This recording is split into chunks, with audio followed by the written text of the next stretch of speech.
For those of you who are just joining, we're about ready to begin. We'll give it just another minute or two as we admit folks.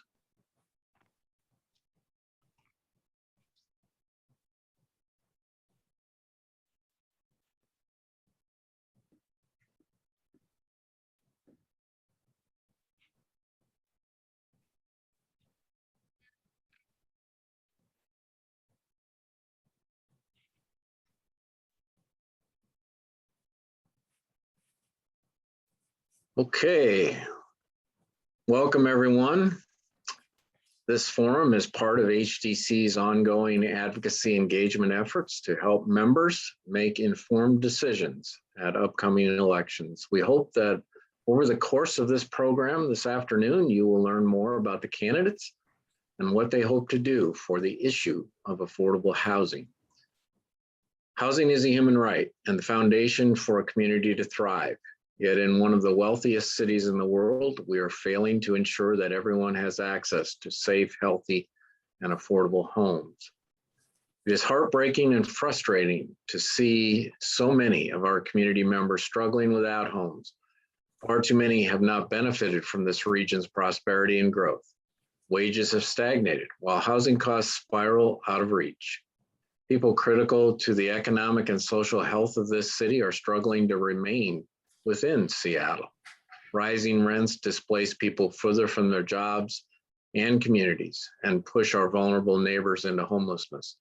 Black, Indigenous, and people of color are disproportionately harmed by our inequitable housing system, with a higher share being housing cost burdened or experiencing homelessness.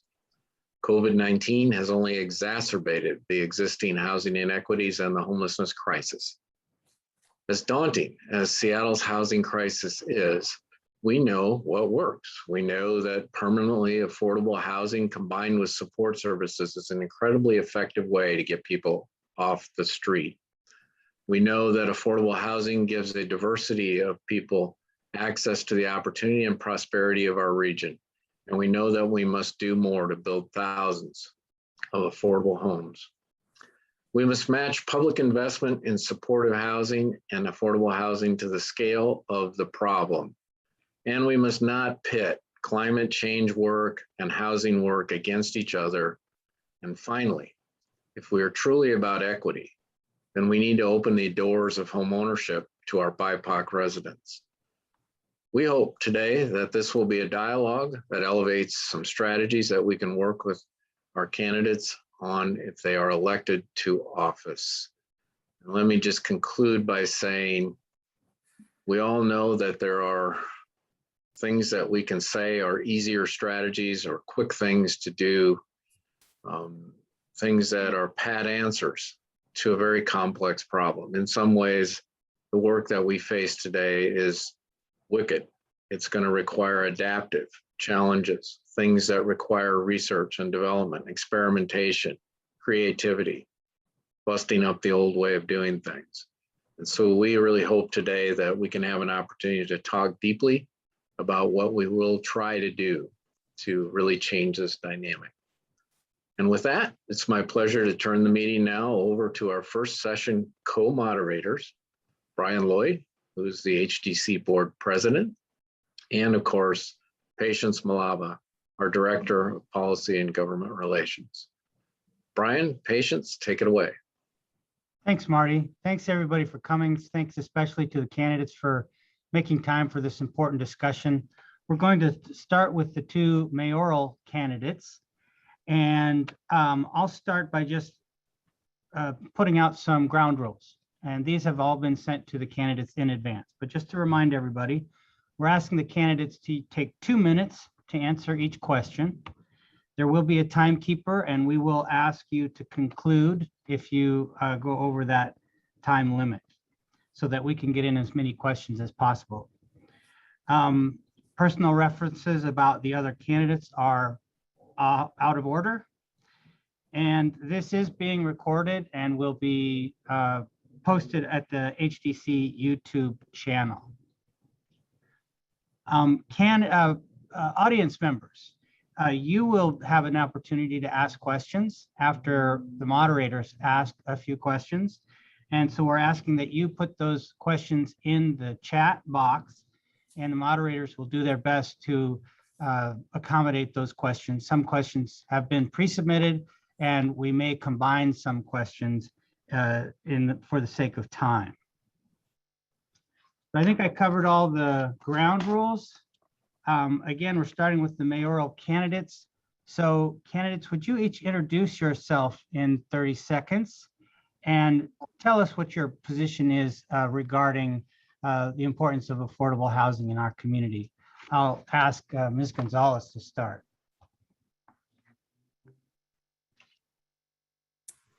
Great, thank you so much. So thanks everyone for having me here this afternoon. My name is Lorena Gonzalez. I am a first-generation American, a first-time mom, a very proud woman of color, and a fierce advocate for affordable housing.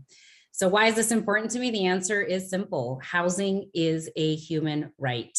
And we know that the cost of housing and rent in this city continues to skyrocket, and it is leaving too many of us behind or surviving in doorways or greenways.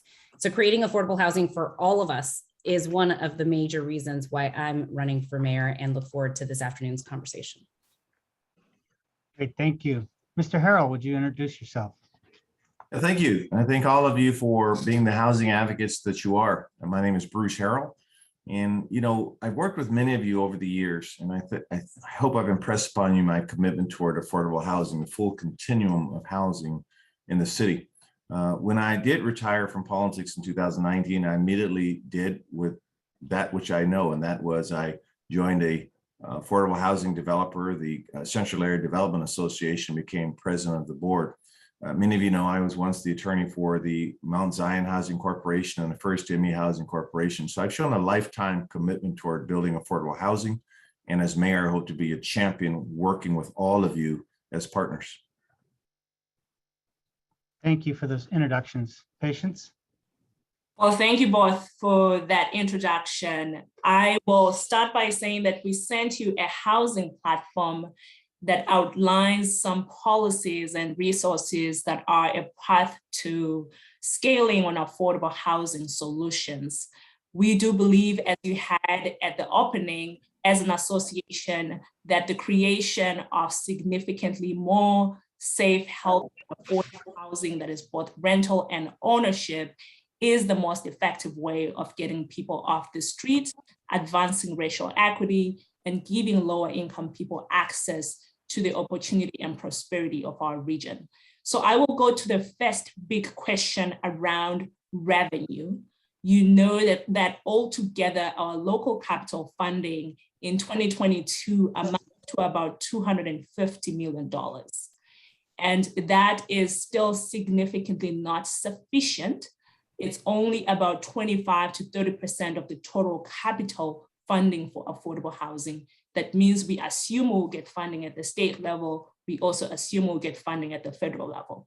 So my question to you is, recognizing that we aspire to have the revenue to produce affordable housing be created through progressive ways, progressive tools, what tools will you support and advance as mayor to produce more affordable housing that are also progressive?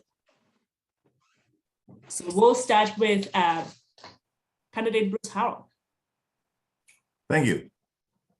Well, every single tool available. And what I mean by that is when we look at what the tools we have in Olympia, I'm very proud that many of the members of the Black Caucus, for example, Leadership Caucus have endorsed me, as well as legislators throughout the state. And I say that to say that when you look at what we did with climate change, when you look at with the Cap and Trade Act and the HEAL Act and the ban on plastics, you look at what we did with the reforms, 12 major police reforms, I think we are now positioned next year to tackle this very regressive tax structure. I've been on record of supporting all progressive revenue models, whether it has been a state income tax or the cap tax or the other types of revenues that we can get. So when we lead with that, I think that will be sort of the theoretical basis by which we will go into our 2023 levy discussions. The fact of the matter is we've struggled as a city with keeping up with our pace of growth. I mean, when you look at the incredible growth that we've had with high net worth individuals moving here that has pushed so many people out. So, I've said repeatedly and on record that we will explore every possible revenue option we can, and we'll also tap into the philanthropic communities when you see companies like Microsoft making below market rates and grants available, but not spending the kind of money I want to see here in Seattle. So part of my efforts will be also to work with large companies to make sure that we, as a city, are enjoying the fruits of their huge success and aligned to corporate social responsibility, in addition to a more progressive tax structure. Thank you. We'll go over to Council President Gonzalez. Thank you so much, Patience, for that really important question. I want to start off by acknowledging that Seattle's working people know that our state's tax code is out of step with our desire to require the wealthiest among us and our largest corporations to pay their fair share. Nonetheless, Seattle voters have been very generous over and over. They've agreed to tax themselves in order to fund affordable housing, but we know that it has not been enough. And you all watching know that more than anyone else as housing providers in our city. But let's face it, housing is the lasting solution to homelessness. So my first priority is to secure funding to rapidly build more housing that include wraparound services for individuals who need that support. And as Seattle mayor, I know that we must lead in our region and work closely with local, regional, state, and federal partners to develop the housing that we desperately need, which is about 37,000 more affordable homes for families and individuals who are currently living on extremely low incomes. I know that the state of Washington did a lot of work during the 2021 legislative session to make some new tools available to cities like Seattle that haven't either been implemented here or fully utilized by the city of Seattle. But I also know that most of those tools are regressive taxation tools that are going to continue to put a burden on our lowest income and fixed income households. So pursuing any of those new tools need to be carefully evaluated. And similarly to the sweetened beverage tax, any new revenues generated from those kinds of regressive taxation must be directly funneled back into affordable housing that is primarily available to those communities. So again, I know we have all worked together in partnership to advance many of the progressive revenue sources that are locally available to us. The challenge will be to work together with our state legislature to look at other possibilities and to take advantage of the capital gains tax that I hope will be successful at the state level to build on that here locally. I guess I'll follow up on this revenue conversation. With the Seattle Housing Levy set to be renewed in 2023, would you support expanding and renewing that tool? So just quick answers there from both of you. Yes. It's just a yes or no. Yes. Yes, great.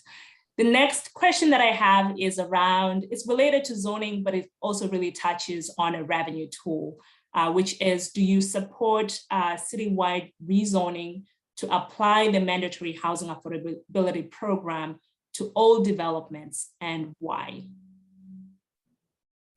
And we will start with Gonzalez.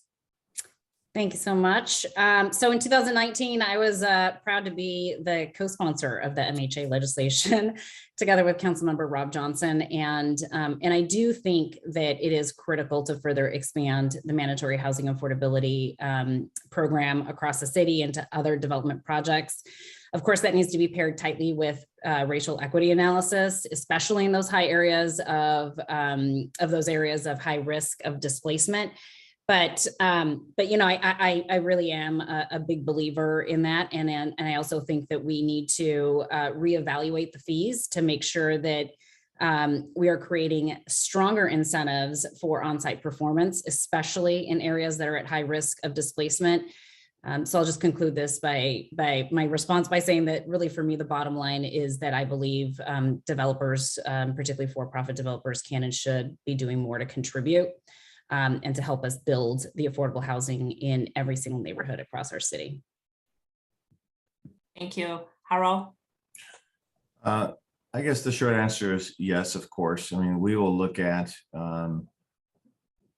embracing the kind of density that we want to see beyond our urban village and urban center strategy, that now that we've had the benefit of looking at where we have increased heights and increased density, and we have the light rail online in many parts of our city, we now have the benefit of seeing where we did poorly.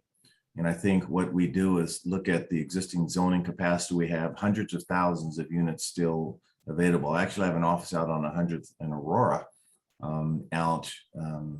sort of in a Oak, I think many of you may know the Oak Tree Cinema area. That's a prime example of where it's just ripe for growth. And so, yes, we will expand it. We will look at where there were unintended consequences, such as the gentrification and displacement. This morning, I held a press conference and we met head on with the issue of displacement and how we combat that. So the short answer is absolutely, we realize that housing is the need of the hour, both from our homelessness community and just struggling teachers and nurses and people on fixed income. So absolutely. Great.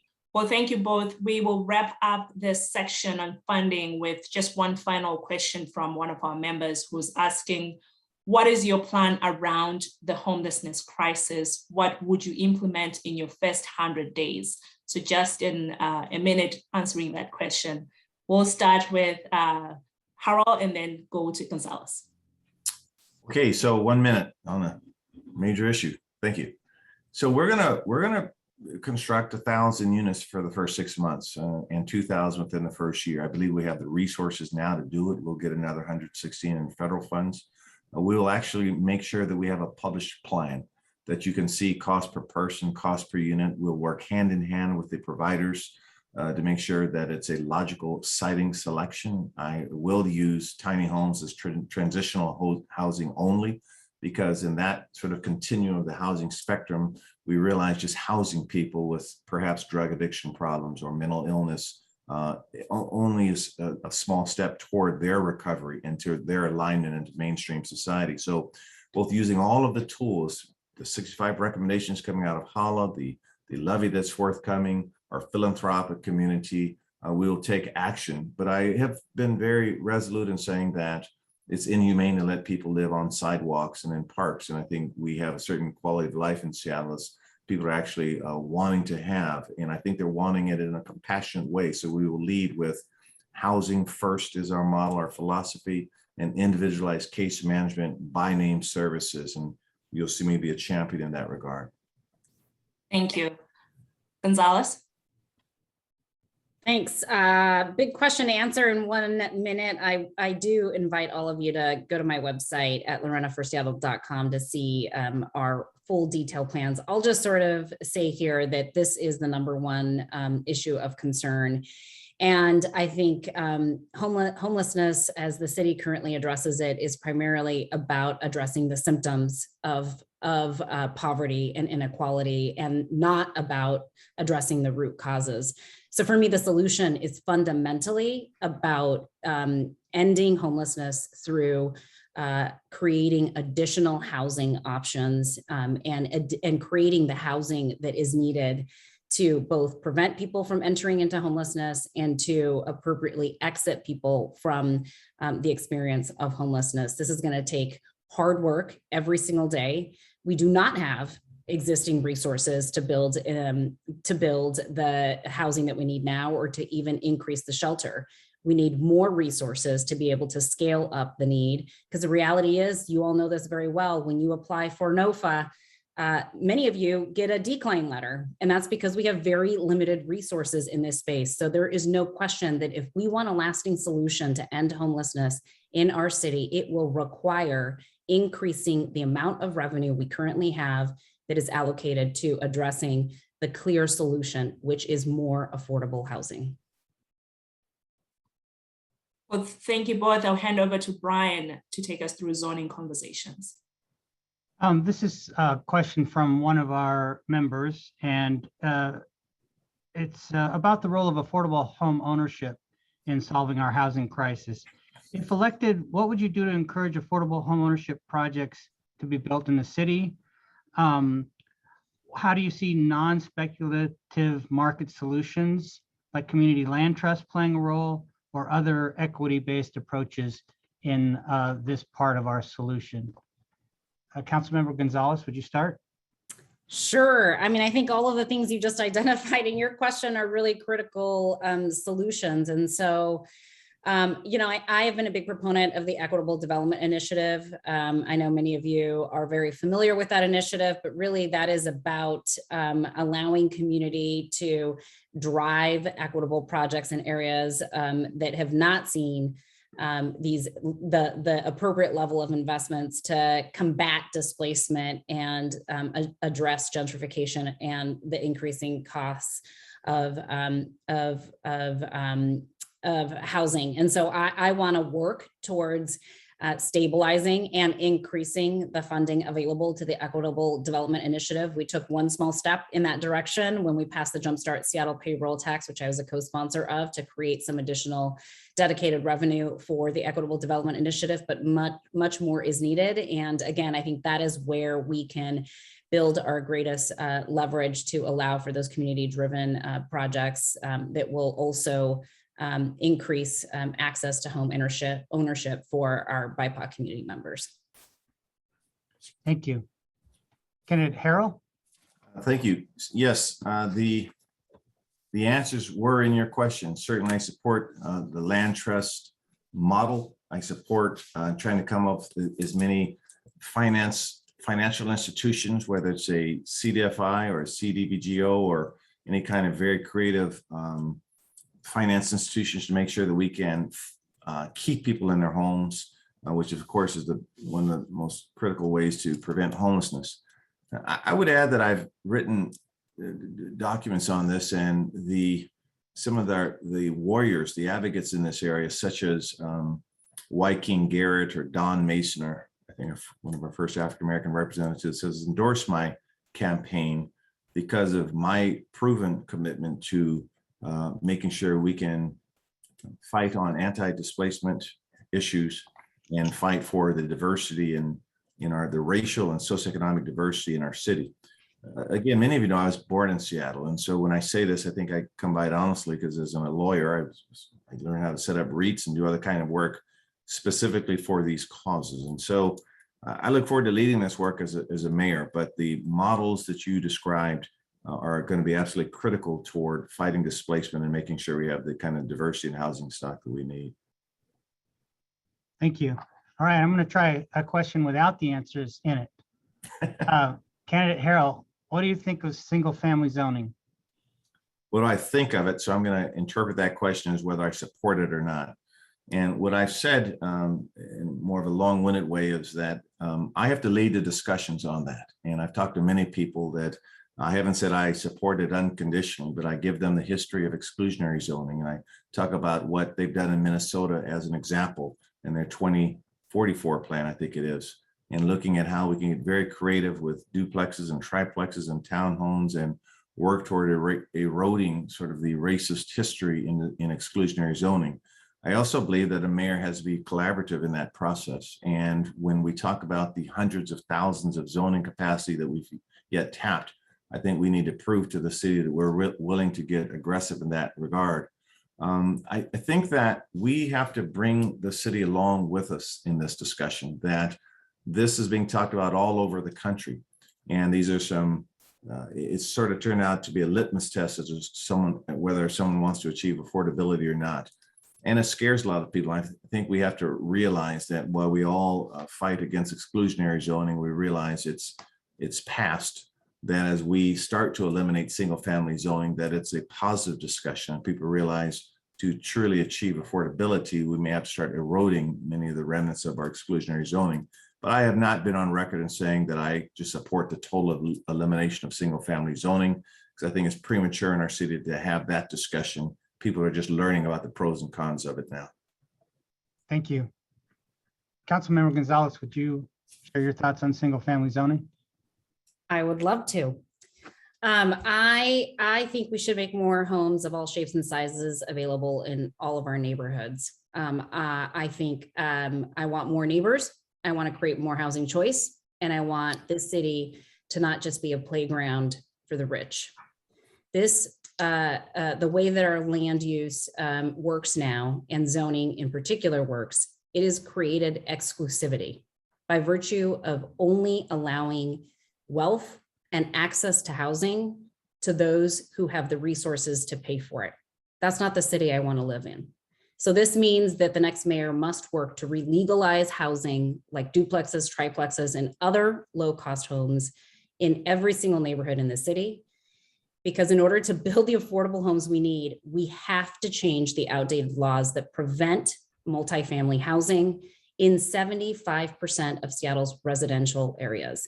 So the next mayor, this is the vision that I'm going to center, a vision of creating a vibrant city as we plan for and put Seattle in a path towards being an affordable, inclusive, and sustainable city that is available to all of us, including our working families and working people, and not just to those who have enjoyed much wealth and prosperity and can pay the 20% down payment on a $850,000 single family dwelling. Great, thank you. Patience? Thank you. Well, this next question really goes back to the reality that the city has the power and ability to reduce the cost of producing affordable housing. And as it relates to design review, entitlement, and permitting timelines, we've seen over and over that the timelines are far much more longer than would support the production of housing at a scale. And my question is, what reforms would you move forward as mayor if you are elected? And we will start with candidate Harrell. Yeah, this is almost shameful how long the design review process takes. I visited a parish up on First Hill, and they've been stuck on going on 4 years for a project. Therein lies the need for a land trust to make sure, again, we could seize property and hold it until this review process is finished. So, many of you know, I was a technology lawyer for a number of years. And so we will examine best practices in neighboring jurisdictions throughout this country to make sure we could accelerate that. We all, sometimes it's 18 months to 2 years. There are also often in many projects, upfront fees that are required to be paid, $150,000, realizing that many, particularly small developers, do not have that kind of cash to tie up and they have to service the debt. So we will be thinking of very creative ways to either waive the fees or most likely to waive the fees, or to make sure that we can find lower capitalized providers the ability to still participate in the project when the reality is they can't tie up the capital. So we hope to accelerate that process, have those permits down in the 6-month, the review process, the 6 month to 1 year range, not the 18 months to 2 year range. And again, we will have the skill sets within that office to make sure that they are implementing best practices, because we should, given the severity of the crisis, we should be a leader in this regard. And we know that the design review process is awful, quite frankly. Thank you. Council President Gonzalez. Yeah, I mean, I think, to put it bluntly, it's just far too hard to build affordable housing in our city. And I believe that we need to do a wholesale review of the design review, permitting, and development standards, again, towards an eye of reforming those bureaucratic and antiquated codes that have frankly been weaponized in many instances to prevent or slow down affordable housing developments being created in certain parts of the city. So my number one focus will be on making it easier, not harder, to build affordable housing. And this may mean waiving certain additional design review requirements for affordable housing developments and requiring that our city agencies prioritize affordable housing developments in the various permitting processes that are currently in place, if not, eliminating some of those unnecessary permits to allow for affordable housing developments to continue to move through the process at the speed in which we need you all to help us in constructing the affordable housing that is necessary. So I'm looking forward to working with you all on that when I'm elected mayor, but more importantly, looking forward to working with you all on some ideas I'm hatching in that space for our impending budget season. So look forward to connecting with you all on that soon. Well, thank you both. We'll be looking forward to that permanent exemption of affordable housing from, as you both just committed. With that, I'll hand over to Brian to take a question or two and wrap us up here. Yeah, so we are going to conclude here in a few more minutes, so we have time for the other candidate discussions. Robin Amadon has put a question in the chat.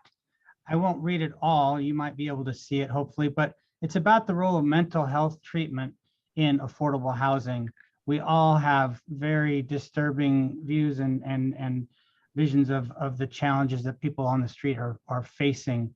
So could I start with you, Councilmember Gonzalez, to talk about the role and your ideas for how to deal with mental health in our housing crisis? Yeah, really important question.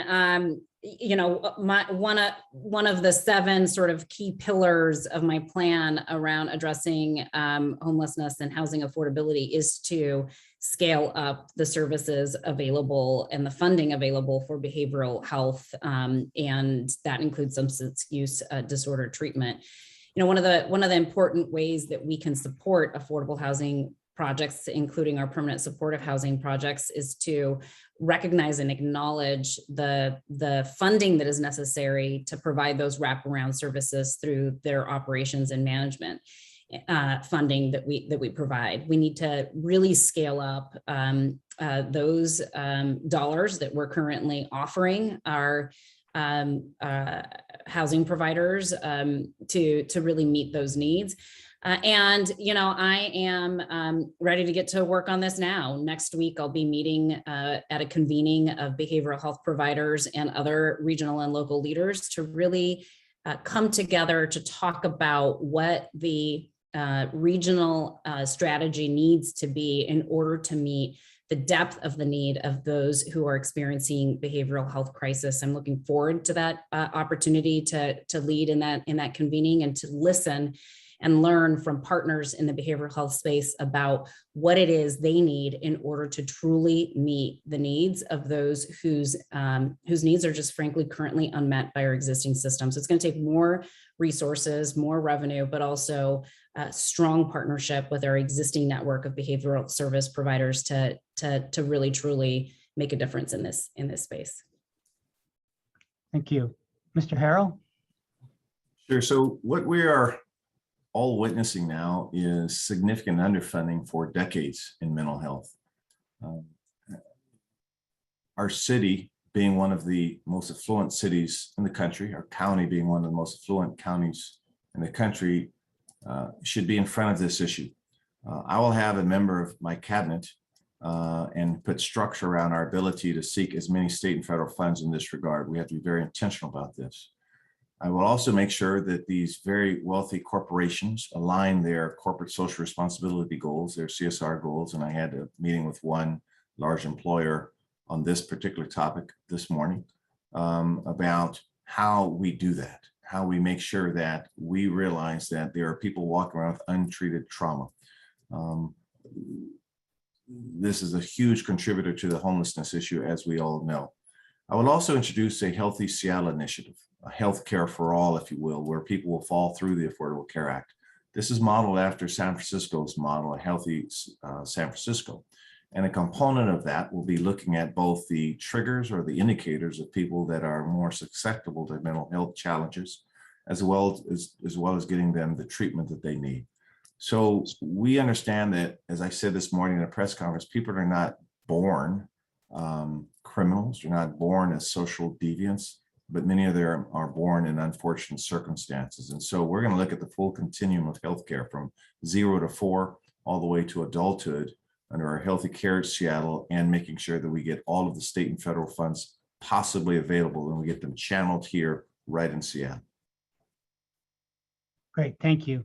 All right, we're going to conclude the mayoral section of our conversation, asking each candidate to give us a 1-minute closing statement if you'd like. Could I start with you, Mr. Harrell? Sure. Well, thank you. Thank you, all of you. I mean, you're spending an afternoon with us, and so we're honored that you're taking time out of your your schedule. You are housing advocates. You are fighting for something much larger than yourselves. And quite candidly, that's what my candidacy is all about. I take these narratives about he's this way, he's that way. I guess when you're born and raised in a city and worked with decades with good folks like you, that's what I sign up for. But the truth of the matter is that I have a lot of relationship capital in this city, that I am a proven commodity. My work in race and social justice, my work in banning the box, my bias-free policing, all of the work that I do now culminates in, I think, a mayor ready for this moment, this defining moment in our city. And so I think there's been 8 polls done or so, and I end up number 1 on all polls, not because I'm all that, but because my message resonates, that people they're starving for effective leadership. And that's what all of you will get if you're so inclined to support me. So I ask for your vote. Thank you, Mr. Harrell. Councilmember Gonzalez. Well, thanks again for the opportunity to be here with all of you. I've had an opportunity to work with so many of you as a current council member, and hope to have an opportunity to keep working with all of you as your next mayor. I'm running for mayor quite simply because I have much more work to do. I believe that we have a unique historic opportunity here to change the course of this city. By electing me as your next mayor, I will be focused on taking big, bold action to increase significantly the amount of dollars we have available for our affordable housing, because I see that as the #1 way that we address the issues currently facing us, which is homelessness. And we need to work on that together. And I am the candidate who will bring this to fruition, because I will use my relationships both at the federal level, at the state level, and at the regional level, and with the current city council, to get these big ideas across the finish line, and to make sure that we are doing that not on the backs of working people, but requiring that the wealthiest and the largest corporations amongst us finally pay their fair share to solve for these issues once and for all. I appreciate the opportunity to be here with all of you in community, and thank you so much for all the work that you do every day. Thank you both. On behalf of HDC, I want to share our appreciation for your support of affordable housing, both of you, and for your time today in this conversation. So best of luck to both of you. I will now turn it over to the next session's co-moderators. Michael Winkler-Chin from Seattle Chinatown International PDA, and Michelle Moreland from Lotus Development Partners. Thanks, Brian. And actually, you all just have me because Michelle is on vacation. And I'm going to ask Patience to help me on this one part. So hold on, Patience. So you guys just got me, sorry. And we're here to look at the 2 candidates, Sarah Nelson and Nikita Oliver. Just to note that Sarah has a hard stop at 5. I have instructions for the candidates, same instructions as the previous panel, which is you have 2 minutes to answer each question. And there's a timekeeper somewhere in the audience. I don't know how we're going to know when you go over time, but I'm sure we'll find out if you go over time. And if you do go over time, I'm going to request that you wrap it up in the next 30 seconds. No personal references about the other candidates. Keep it all about yourself. And this forum is being recorded and will be posted on the HDC YouTube channel, which I did not know existed. These questions are from HDC members, and some of these questions may sound familiar because they might have been asked in the previous round. And the questions generally fall into 3 categories: funding, zoning and regulatory reform, and reducing costs. We're going to split the questions, and this is where I need Patience's assistance. At the end, we want to give each candidate 1 minute to wrap up. But how do I do that if it's at 5 o'clock? At like 4:55, I'm going to call a hard stop, and then Sarah can say, and then we'll just continue if Nikita is okay with it. Is that how we're going? Okay, that's how I'm doing it because I'm the moderator. All right. So let me start with just a little bit about the HDC membership. The HDC membership includes nonprofit organizations building and operating affordable housing for our communities. We engage with our communities to meet locally identified needs, and we build financially and environmentally sustainable buildings. We ensure our residents have access to the services and support they need to remain stable and to meet their family's health, education, and financial needs. Among just the nonprofit developers, we could immediately begin permitting, design work, and construction on more than 4,000 affordable homes ready for residents to move into in the next 12 to 24 months. This doesn't include the developments that are already funded and in process, nor does it include the opportunities we have to acquire existing units, eliminating the risk of displacement many of our communities face, and permanently preserving or creating new levels of affordability. Okay, since I'm the moderator and Michelle Moreland is not here to moderate me, I'm going to ask the first question, which is in the area of zoning and regulatory reform. So the first question I have, which is from one of our members, is this.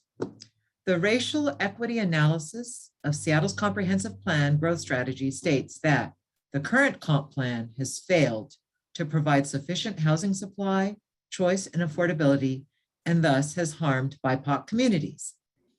The next comp plan will be completed by June 2024, and all neighborhoods should offer more affordable housing choices to ease displacement pressures and provide access to opportunity. So what do you, as City Council candidate, think is the most important strategy Seattle can pursue to make the city affordable to live in? And I think I go with Nikita because N before S at this point. So candidate Nikita, take it away. Yeah, thank you so much. I think one of the most significant things that we need to do first is ending exclusionary zoning. As it stands right now, 2/3 of our residential land is not accessible to all but those who are in the highest income brackets. And so we need to really open up the ability for us to have a mix of housing and residential patterns. We have seen via our own reporting and research that creating more housing options at different sizes and price points will increase housing access for people of all races, incomes, and stages of life. We have examples in places like Portland with their residential infill project that has re-legalized middle income housing citywide and provided more options. We've also seen HULA and MHA not necessarily deliver on its promise. And a lot of that has to do with the way in which it is restrictively set up throughout the city, where about only 6% of the citywide single family zoned was rezoned, but the mass majority of it has been unaffected. So we actually have a lot of land and opportunity to build density. And that would include doing things like expanding our urban villages, key zoning changes, transit investments that ensure that where we put density, people have access to high quality, rapid public transportation that is affordable, because we also need to prioritize density and transportation around addressing the climate catastrophe and our climate impacts. The last thing I'll say is it is really important for us to not be building a city only for single individuals like myself. There are working families that need access to multifamily units, and really expanding the potential of that through zoning changes will allow us to have workforce housing that is deeply affordable, specifically for families that need multi-room dwellings.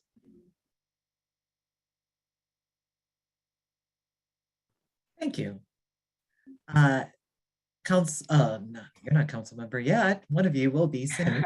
But Sarah, would you like to answer the same question, please? Can you repeat it, please?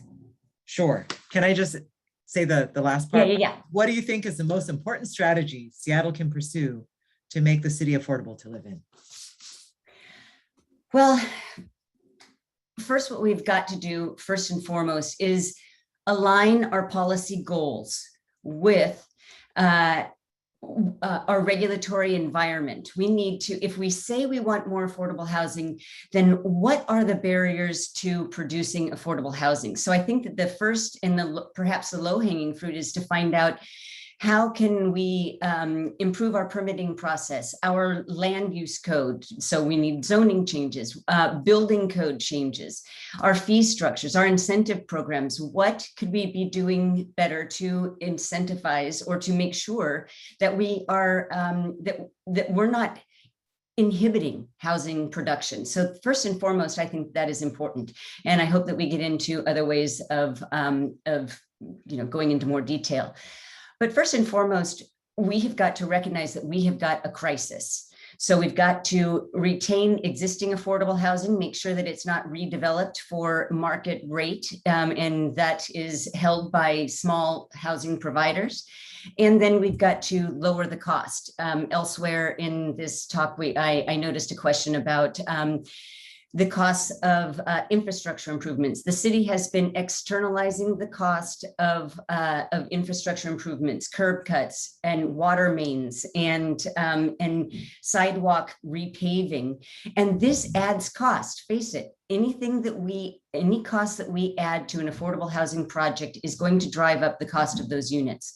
And so I do believe that there are ways that we can look at these things to make sure that we can lower through policy and code changes.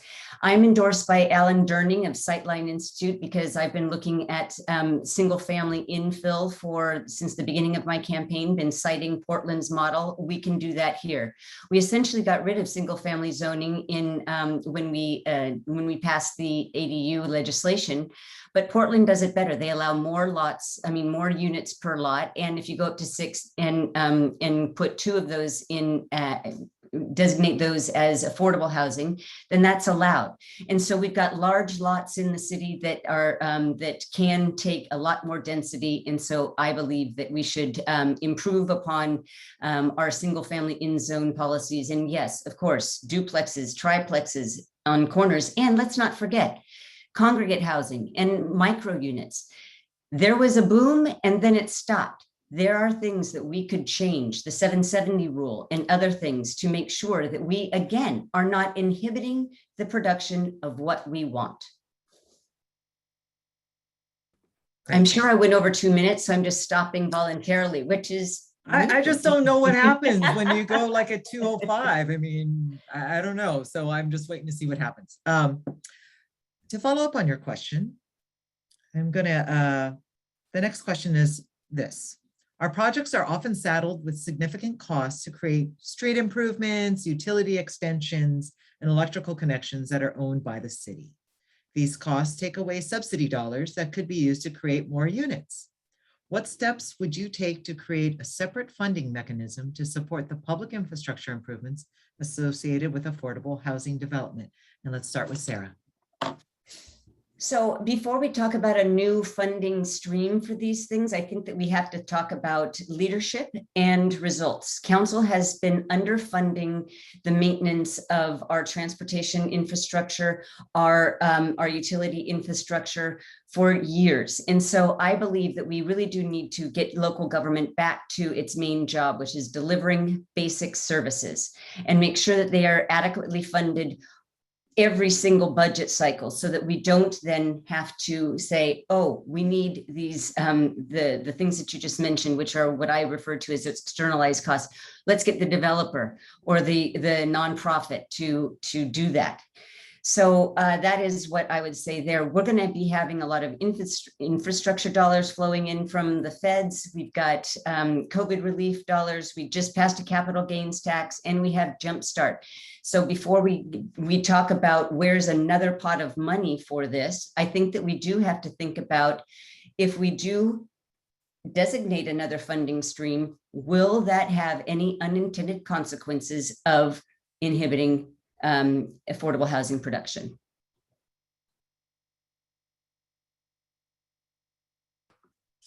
Thank you. Nikita, would you like to answer the question, please? Absolutely. So I just want to start first by saying that progressive revenue generation is something you will hear me repeating over and over again, as it is key to addressing the larger economic crises that we're facing, including the racial wealth gap, the larger crisis of poverty, and even homelessness is largely an economic crisis that is manifesting and folks not being able to maintain because the cost of living is so high in our region. So far as fees can be addressed, absolutely, I support developing other funding mechanisms specifically for deeply affordable housing that contribute to our public infrastructure improvements. There's been a lot of talk at the federal level about the importance of viewing affordable housing specifically as public infrastructure. And I think we need to be leveraging ARPA funds to support both these costs that affordable housing developers can be saddled with, as well as acquisition and the development of affordable housing, and really making strong efforts to leverage federal dollars in conjunction with our local investments to meet the cost and needs of rapidly building deeply affordable housing. I think we also have options around development-driven fees, specifically on luxury developments, and really doing the deep work of reviewing our building code and environmental regulations, assessing the relative cost and benefits of additional of streamlining processes specifically for affordable housing developments to address cost on that end. And then lastly, really thinking about the possibility of impact fees, specifically, again, for developers who are developing luxury properties, which is mostly about growth, so transportation, parks, and fire, but having some amount of impact fees generating could mean we can move dollars from other spaces that already exist towards a more fiscally responsible way of addressing these costs that affordable housing developers are saddled with. Thank you. The next question is a funding question. So Seattle capital funding for affordable housing is estimated at $250 million in 2022. City funding typically comprises 25 to 30% of the total capital funding for affordable housing developments. And if other governmental resources increase proportionately, that funding would support the production of about 2,500 to 3,000 units a year.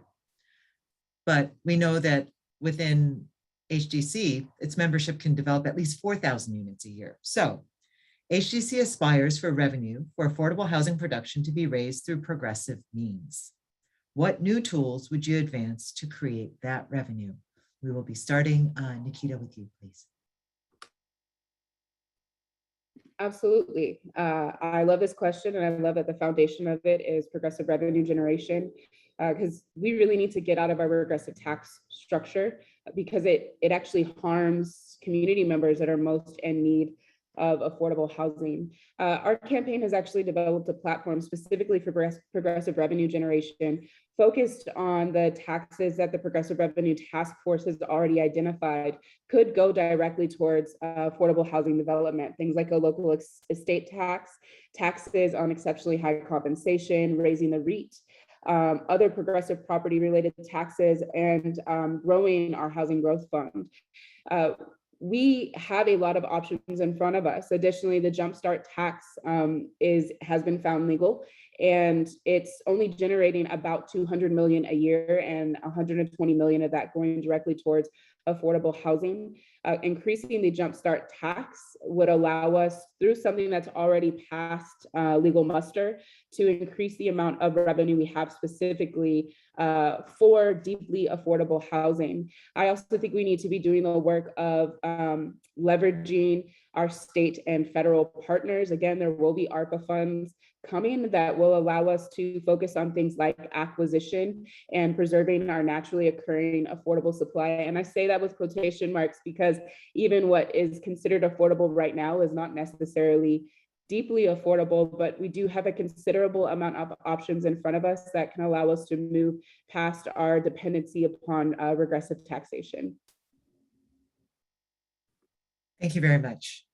Okay, to you, Sarah, and you'll have your 2 minutes, and then we'll give you the minute to give your final closing remarks, because I know you got to go. So I'm not going to repeat what I just said about a new revenue source. But I do think that we have other tools. I know that I'm interested in looking at a housing benefit district, and I know Malaba, you worked on this in Olympia. I want to see what that would look like in Seattle. Work with members in this meeting and sound communities to see what would that look like. I also believe that we need to provide certainty to our partners like Habitat for Humanity that are already using a land trust model. But every single project have to apply for these funds. If there were a way to designate funds to some of you nonprofits that doesn't, so you don't have to be in this constant cycle, then you could perhaps you would have the certainty to be able to purchase larger and more numerous tracts, land to do these projects. So there are other tools. MHA is doing a job of getting revenue from in some zones, but I am concerned that it might be inhibiting the construction of affordable housing in low-rise zones. I have heard from providers there that that's where we should be having our affordable housing, but that they weren't at the table, and so therefore that production is stopped. Now, look, we may or may not agree on whether or not a project pencils out, but if people cannot build these things, we need to fix the structures that we have in order to make it work. Alter the MHA program to maybe perhaps increase fees in other zones so that we can incentivize the production in low rise, for example. So these are tools I believe that we should be looking at, and many more. I heard design review brought up. That adds time and uncertainty, therefore cost to projects. That's something that we need to look at as well. Our permitting structure also, those processes are way too long. So let's get smart about what are the barriers right now. And then once we've taken an inventory of how we can change, then fine, we can look at other forms of progressive revenue. But again, I want to make sure that we're not inhibiting the construction of housing, that we need to make sure that there aren't unintended consequences and negative impacts. Great, thank you. And Sarah, to be mindful of time, I'm going to give you your minute to make your final statement.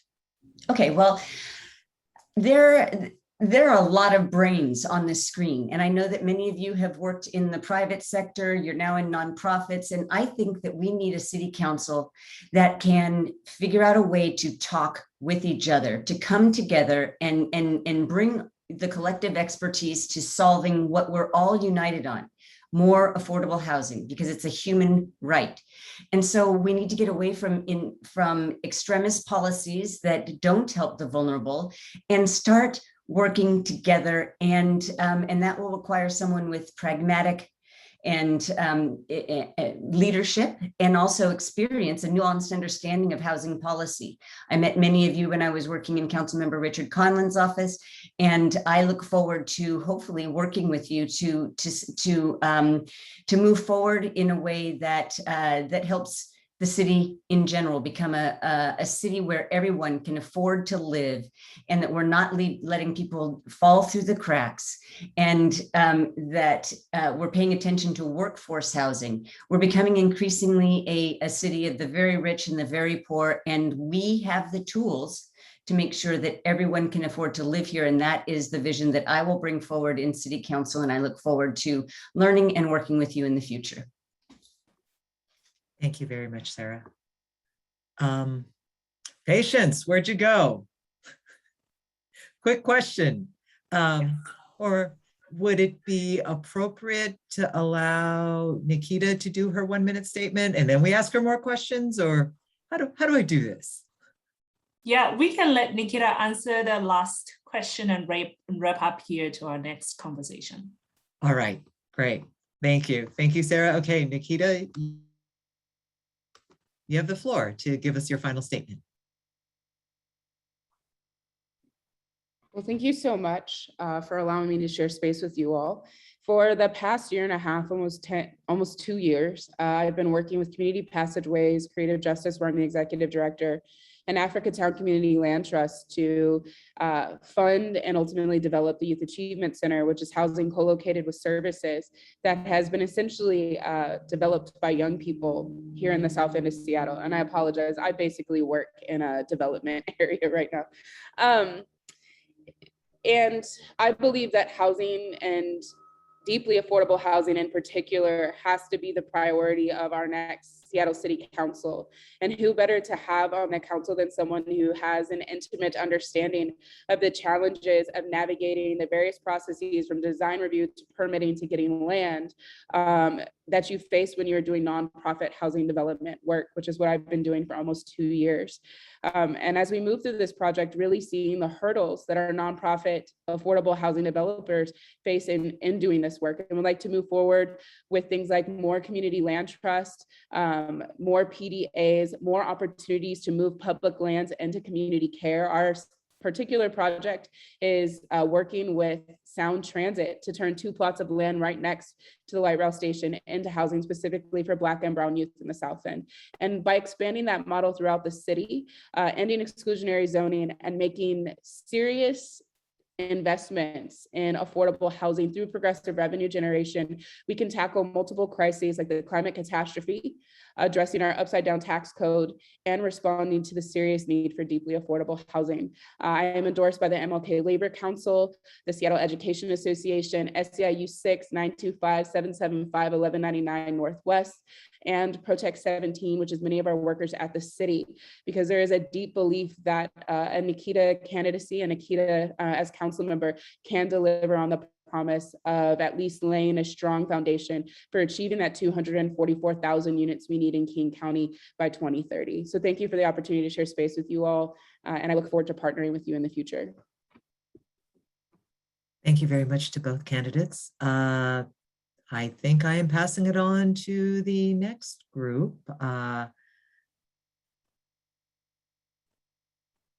Which would be, I think, Chris Persons. Me and Ryan from Habitat. All right, I'm going to mute myself. Awesome. Thank you so much for all of your comments today and for moderating that section. We deeply appreciate it. As was mentioned, my name is Ryan Donahue. I am the Advocacy and Policy Director at Habitat for Humanity, Seattle, King County. And Chris, would you like to introduce yourself as well? Sure. Chris Persons, CEO, Community Roots Housing. Hi, everybody. Awesome. And we are happy to be here today with Councilwoman Teresa Mosqueda. I'm assuming she will be spotlighted here in the Zoom here momentarily. Hello, welcome. Thank you so much for joining us today. Thank you for hosting. I'm proud to be here with you. Absolutely. And unfortunately, Kenneth Wilson was invited. However, he did not end up, was unable to join us. So we're going to just go ahead and do it, and we'll have a great time. So let's go ahead and get started. Just a couple of quick instructions. It's the same instructions you've already heard about 2 other times. So we're going to do it a third. But you have 2 minutes to answer each question. The timekeeper is supposedly within the audience. When you do go over time, the moderator will, hopefully, that'd be me, or Chris will request that you wrap up by indicating you have roughly 30 seconds to finish your answer. Unfortunately, they did not give me a buzzer, which kind of makes me sad. But personal references about the other candidates, as has been mentioned, are out of order. And this forum is being recorded and will be posted on the HTC YouTube channel, which I would encourage everyone to check out at some point when you have the opportunity. So let's go ahead and get things started. Councilmember Mosqueda, if you could go ahead and introduce yourself in 30 seconds and tell us why you support affordable housing. Well, hey, everybody. It is really great to be here today. I absolutely have enjoyed the opportunity to both work with you and serve you in this role as Seattle City Council member for the last 4 years. I am running for Seattle City Council again, seeking re-election because of the work that you do every day. Housing is the most important thing for a healthy community. Housing is the most important thing for equitable recovery. Housing is the most important thing for addressing inequities and in terms of disparities for our communities, so that kiddos can have a good start to life and their education, so that seniors can retire with dignity and stay in place, and so that working families have a place to call home.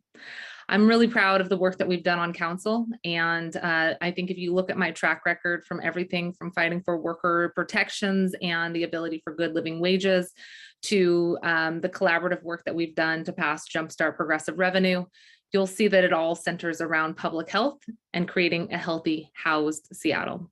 So the work that you've done in partnership with our office over the last 4 years, I hope is just the beginning, as we've continued to see the crisis of housing unaffordability increase. We've seen more folks fall into homelessness in our streets. And we know that with the eviction moratorium still potentially ending even in January, more people are going to potentially lose their ability to have a roof over their head. I'm coming back to you to ask for your support and partnership as we seek to address these most pressing challenges and the crises in Seattle. And I come from a public health background, and I know that the issues that Seattle touches, every single public policy relates to the public's health, and housing is at the center of all of that.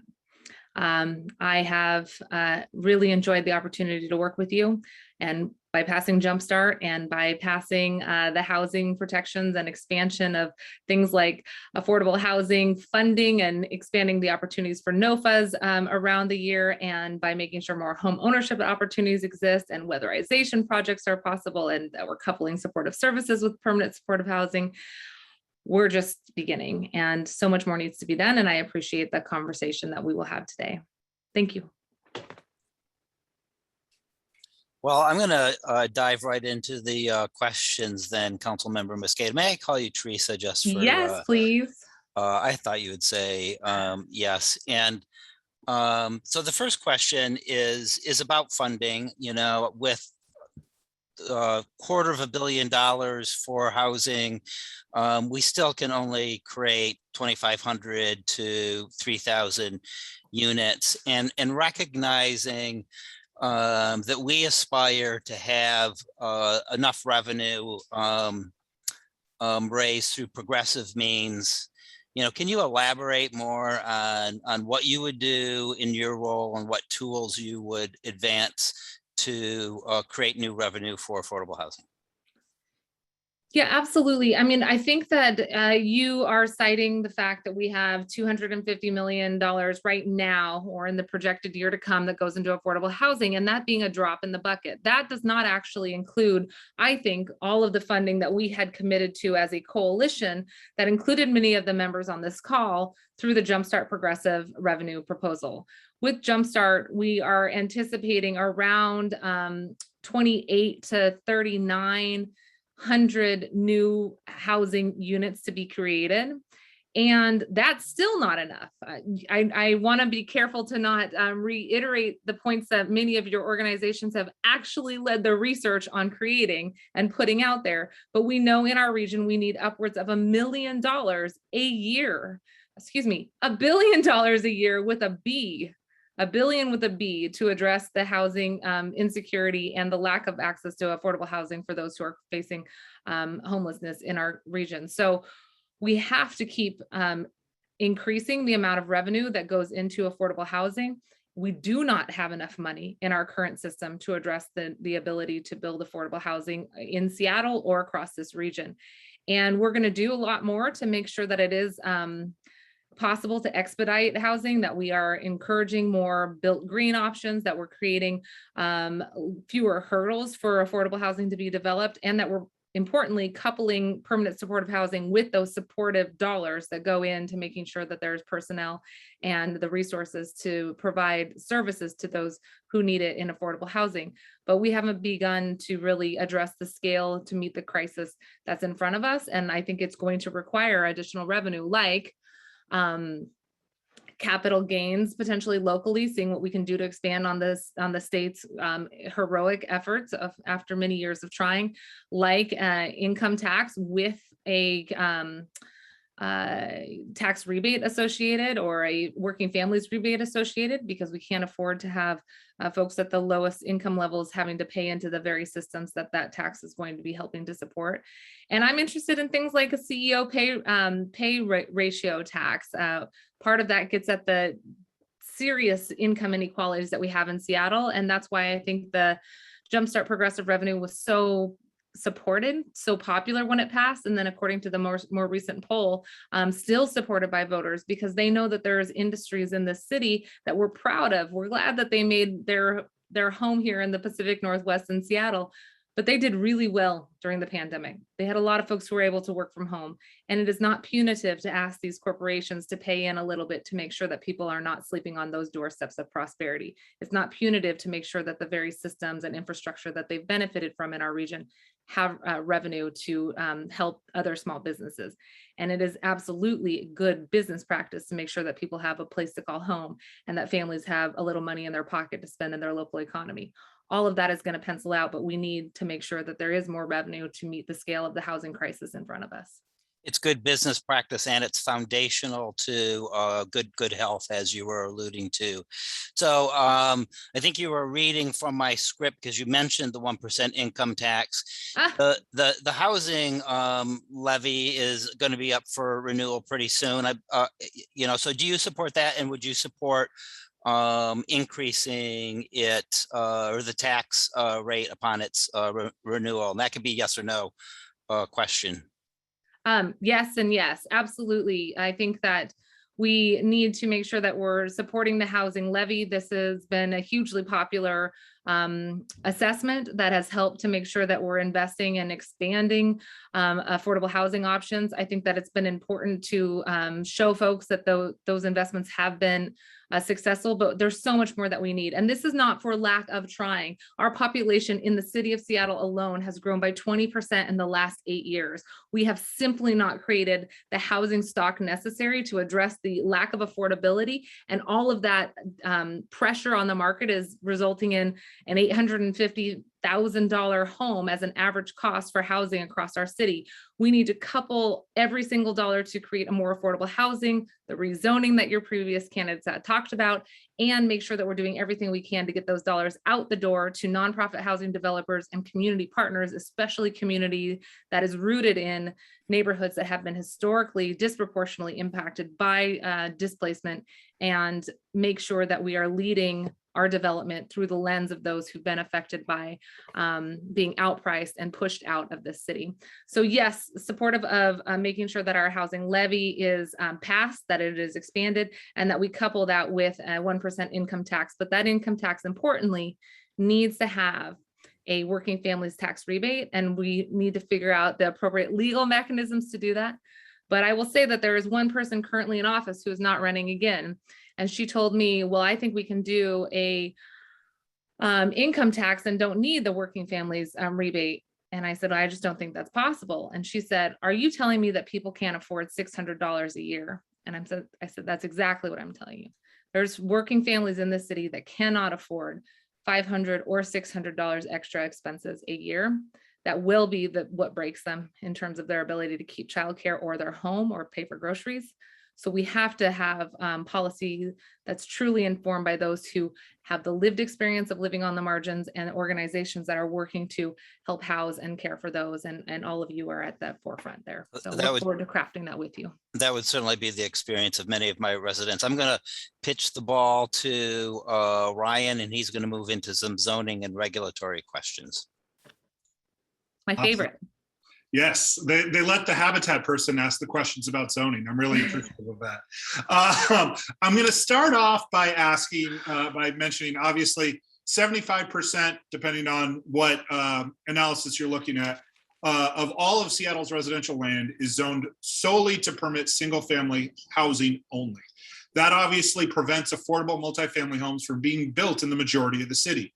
With the median cost of a single-family home in the city really approaching $900,000 and growing very regularly and very quickly. I think in the last year, it's increased about 23%. The continued existence of a ban on multifamily housing is economically and racially exclusionary. What would you propose, if anything, for what kind of housing types would you encourage to be built in the future in these kind of neighborhoods? Well, first, let's underscore that last point that you made. Both racially and economically exclusionary. We have policies that are currently on the books that are rooted in redlining racist ideology that we are allowing to sit in black and white on our Seattle Municipal Code ledger right now. We have to do the right thing to uproot these racist roots of our exclusionary zoning, And we did that in part by exposing those roots and showing folks where our current zoning policies came from and how actually even within the last 20, 30, 40 years, we have worsened our exclusionary policies in Seattle. We did that by passing the racial equity toolkit analysis in 2018. Lots of you on this line were part of that call for saying we need to examine our current zoning policies and really take a look at that foundational problem that is associated with having 75% of our city not be available for inclusionary zoning, for duplexes, triplexes, apartments, flats, quads, and even having your property potentially parceled out so that you can have a flat on the bottom or an opportunity to have a dadu in the back. That racial equity toolkit took 2 years to receive, but a lot of really good work was done by the Office of Community and Planning Development and by SAGE, Puget Sound SAGE as a community partner on that. And it exposed that truth that you just said. So I think it's important for us to say where that data comes from and that this is both lived experience and the data proving that this is exclusionary policies that are still on the books that represent, that reflect the old redlining policies of the past overlaid with our existing policies. There's no doubt that that history is still alive and present, and we need to undo it. What we have done so far is, with your support, we have had a public hearing, a series of public hearings, and now we have legislation that will come to City Council next Monday for us to pass to at least change the name of single family zoning to be more inclusive of the Seattle that we were in the past, that we want to be, and that we aspire to be in the future. And when I say in the past, it's because we have in effect downzoned the city and made it impossible to build the apartment building I lived in Queen Anne, the apartment building that would be deemed illegal if it were built today. We have created more space for just single family homes instead of creating more space for multifamily structures. And on Monday, we will hopefully pass with your support a rename of single family zone to at least take down the temperature, take down the misunderstanding of the fact that duplexes, triplexes, apartments, flats, quads make our city more inclusive. They currently exist here, and that we need to recognize that inclusivity has made us a thriving city, and doing more will be only better for our city. I'd like to see us have neighborhood residential one day reflect the ability to build multifamily structures, have infill structures that represent the whole array of the missing middle. And proud to hear that there's so many people on this line today that have been talking about Portland's model. I mean, in all that happened last year, that could have gone under the radar, but the most diverse housing policy is what the headline said. Portland just passed the best low density zoning reform in the country. That's great. We've had Minneapolis lead by example. We've had other cities lead by example. We have Olympia and Tacoma considering it. For goodness sakes, in Seattle with a 20% growth in the last 10 years, we have to do something to create a more inclusive Seattle. And that is good for the environment. That's why Sierra Club and Washington Conservation voters have supported me, because when we build in our city, when we create setbacks for trees, when we support building trees and housing in our city, we reduce carbon offsets from people commuting hours in, and we reduce the chance that people are going to have to build in the suburbs and commute hours into our city. And that's good for our health and the health of our planet as well. Awesome. Thank you so much. Another question that I have is around community wealth building and home ownership. So identifying strategies that minimize potential displacement, support community wealth building, and promote the inclusion of affordable rental and ownership housing in areas that are planned to allow for growth is critically important. What strategies will you pursue to ensure that people can stay in place and continue to have access to home ownership opportunities? Well, thanks to you and all of the good work that you did on the implementation plan that went with Jumpstart Seattle, we included some of these policies already in what Jumpstart will fund. I think it's important to remember that when we passed Jumpstart Seattle, this is an assessment on the largest companies with the largest payroll and just on the largest salaries, right? About 2/3 of that funding, 62%, is going into affordable housing.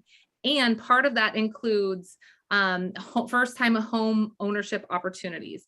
We have put money forward towards home ownership opportunities, creating opportunities for us to build more within the city. And we need to make sure that we're actually getting the funding to organizations that are led by and working with those who are most at risk of displacement and have been disproportionately affected by by gentrification and displacement in the past. Those are the folks that I think we have prioritized within Jumpstart, and home ownership opportunities are absolutely built in. I think in every single public policy, we need to be looking at that element as well. We did that with Fort Lawton. People, for many years fighting to make sure that we use this underutilized piece of public property and created a public good there. Not only are we building more affordable housing units, including rental units, but it's going to include first-time home buyer options as well. And we also need to make sure that in every breath that we're talking about density, we remind folks that it's important that this could be first-time home ownership opportunities as well as additional rental opportunities. Owning your home in this country is one of the only ways, sadly, to ensure that you have retirement security. I wish we lived in a country that, and maybe we'll keep fighting for this, that has guaranteed retirement security for everyone. But home ownership is really one of those opportunities to create more equity in your pocketbook and a more equitable community by creating the opportunity for people to own homes, especially communities of color, African-American, Latino communities that have been disproportionately affected by redlining and the inability by being excluded from lending policies to have their own home ownership opportunities. Home ownership helps get at creating a more equitable Seattle and is also a tool to undo generational poverty that has prevented people from owning homes in the past.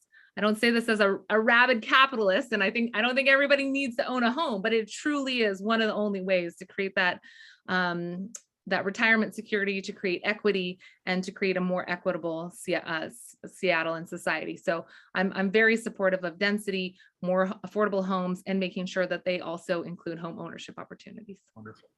Thank you so much. I'm going to go ahead and hand it back over to Chris to ask our next set of questions. I do want to encourage everyone, by the way, listening and paying attention and participating, to include any questions you may have for Kenneth Mosqueda in the chat as well. We will make sure to try and include those as we kind of come towards the end of this. So please, Chris. Teresa, I'm going to ask you now the favorite question on the list of questions that they gave us, which is, our projects are always, not often, they're always saddled with significant additional costs, non-housing costs like street improvements and utility extensions and those sorts of SDOT kind of things. So we're using housing dollars to pay for infrastructure. What steps would you take to create a separate funding mechanism to support public infrastructure improvements associated with affordable housing development? Okay, can you repeat that last part of the question one more time? What steps would you take to create a separate funding mechanism to support the public infrastructure improvements associated with affordable housing developments? Great. Well, I want to make sure that I clarify one thing that's important. Lately, and this has not come up before, lately I've heard folks complain about additional housing and additional infill somehow being bad for our sewer system. And that's, for example, one of the things that I think has been used as an excuse, maybe recently, maybe more in the past. But let's make sure that we are not blaming density for infrastructure failures, right? We have a need for infrastructure to be invested in from the national to the local level. We are currently under a consent decree in the city of Seattle for failure to upgrade our sewer system from before. That should not be used as an excuse to not move forward with affordable housing. There is a national conversation right now. I'm sorry, I'll try to speak a little bit slower if there's any translation happening. There is a national conversation happening right now about the lack of infrastructure and investments in our city, from everything from roads to bridges to sewer systems to water systems. And we have to be working in partnership with our federal partners to make sure that that infrastructure package that's on the table gets passed, and that we broadly think about infrastructure to include housing and childcare. Those are critical investments. I also think that it's important for us to wherever possible, bond against existing revenue streams to bring in additional dollars right now.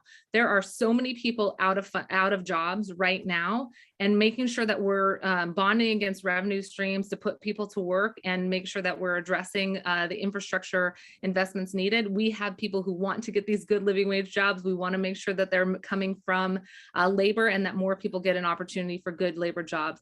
And of course, I'd be interested in continuing to assess the ability for us as a city to pair possible impact fees with development, but I want to make sure that the development of affordable housing is not impacted by such a conversation. And I would be looking to work with you in partnership to fully understand a proposal like that, because I know it's been put out on the table. But I think right now there's a rare moment to make sure that our infrastructure across this country, especially here in Seattle, gets the support that it needs from our federal partners. And we have incredible congressional members like Congresswoman Jayapal, who's endorsed me, and Senator Bernie Sanders, who has also endorsed me at the national level, who are fighting to make sure that cities like Seattle get that infrastructure support. And we, of course, support modernized infrastructure too. We're doing a project on Broadway Avenue right now, Pride Place, which you're familiar with. And the cost of some of the street improvements is over $1 million. And that funding is coming out of our project. So the Office of Housing dollars is paying for the street improvement. So would you work with us to figure out how we could create other pots of money to pay for those sorts of street improvements, so it's not taking away from our housing dollars? That would effectually make our housing dollars go further. Absolutely, I would work with you on that. I think that it is important to make sure that in every chance that we get to create building, whether that's a row house or a multifamily structure, that we are also improving the infrastructure outside. Those dollars should not be coming out of the pot, the scarce pot for affordable housing. And we need to be coupling additional dollars with the infrastructure improvements that we all want to see around new affordable housing units in the city. I also think that it is important for us in every chance that we get to figure out how, for affordable housing developers, we're waiving the fees and the timeframes that it takes for you all to build the housing necessary.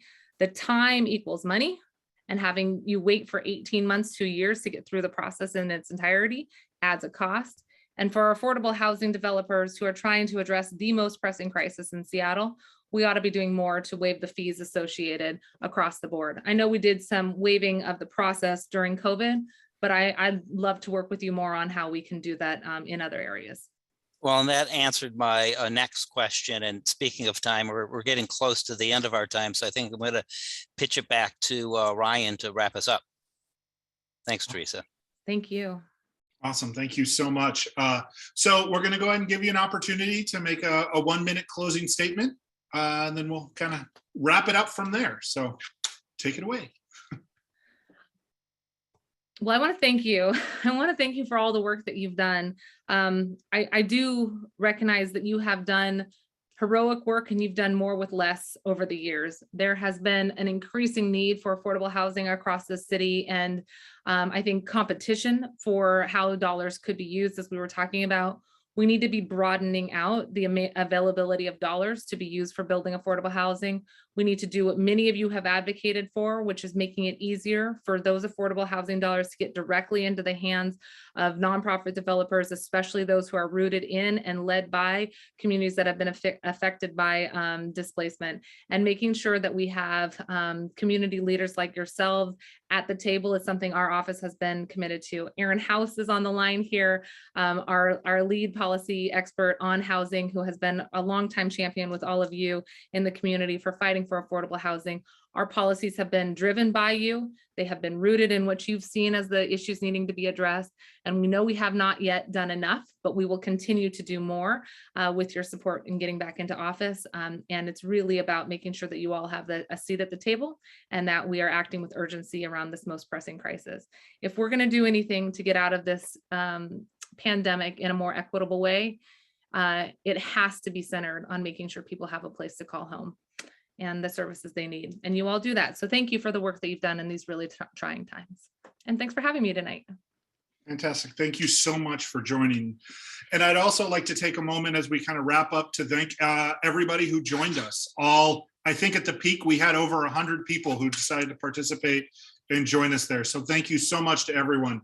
As we all know, the economic and social health of our city and the well-being of our people demand that we dramatically increase the supply of affordable housing to lower income people. Our elected officials, and we all know this, that our elected officials must support policies that will make a difference, that will end chronic homelessness, that will prevent the displacement of long-term residents of this city, and that will ensure our growth is equitable and results in an inclusive and diverse city. I thank every single one of you who are attending today for demonstrating your support for a healthy, inclusive, and diverse city, and for our most vulnerable neighbors by supporting these policies. If you'd like to learn more about the candidates' opinions on housing issues, I would invite you to check out the candidate questionnaire that was created in partnership between Habitat for Humanity, Housing Development Consortium, and Seattle for Everyone. Links are included in the chat there if you'd like to learn more. Thank you so much for everybody for joining us, and that'd be it. So thank you very much. Look at that, we're even ending on time. Thank you. Thank you.